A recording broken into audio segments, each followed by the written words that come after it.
Sempat terbengkalai dan tidak terurus, Musola Nazmah yang akhirnya diperbaiki oleh personil Polres Oku kini telah bisa digunakan untuk melakukan ibadah selama bulan suci Ramadan.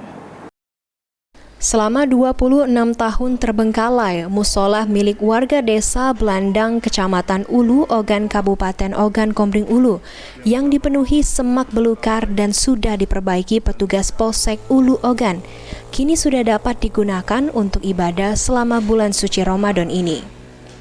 Berbagai kegiatan agama mulai dari pengajian anak-anak, ibu-ibu, serta sholat tarawih dilakukan warga sekitar di musola itu.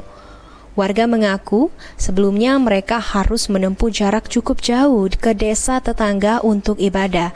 Dan dengan kondisi saat ini, warga mengaku sangat berterima kasih atas bantuan polisi sehingga musola itu bisa dimanfaatkan kembali. Musola berukuran 6 meter persegi ini diperbaiki dengan dana yang bersumber dari hasil sokongan anggota Polsek Ulu Ogan dan Polres Oku. Ya, jadi ini adalah musola Azma yang merupakan dulu sejarahnya musola ini dibangun tahun 98, di mana warga dampak longsor direlokasi di dusun 1 desa Belandang.